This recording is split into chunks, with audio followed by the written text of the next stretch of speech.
भारतीय security agencies की नाकामी खुलकर सामने आ गई। वर्ल्ड कप के मैचेस में पाकिस्तानी टीम की सिक्योरिटी पर सवालिया निशानात लग गए। पाकिस्तान और न्यूजीलैंड के दरमियान वार्म अप मैचेस में शायकीन क्रिकेट का दाखिला बंद कर दिया गया। मजीद जानते हैं डॉन न्यूज के नुमाइंदे गुलाम मुर्तजा से। गुलाम मुर्तजा, बताइएगा इस वार्म अप मैच में क्यों शायकीन क्रिकेट का दाखिला बंद किया गया है, वजह क्या है?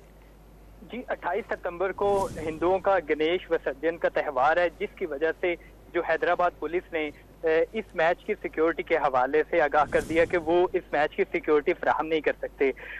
तो इसलिए पाकिस्तान न्यूजीलैंड के दरमियान जो 29 सितंबर को हैदराबाद में मैच खेला जाना और उस हवाले से शायकीन का वहां पे स्टेडियम में आना मना कर दिया गया और शायकीन स्टेडियम में आके मैच नहीं देख सकेंगे। शायकीन ने पाकिस्तान और न्यूजीलैंड के दरमियान जो वार्म अप मैच था उसके टिकट खरीद लिए थे, लेकिन अब जो बीसीसीआई की जानिब से ये कहा जा रहा है कि वो टिकट्स के जो पैसे वो वापस कर देंगे और अहकामात चंद रोज में जारी कर देंगे। और पाकिस्तान का और न्यूजीलैंड का दरमियान जो मैच है हैदराबाद में, ये वार्म अप मैच खेला जाना न्यूजीलैंड के दरमियान। गुलाम मुर्तजा, बहुत शुक्रिया आपका।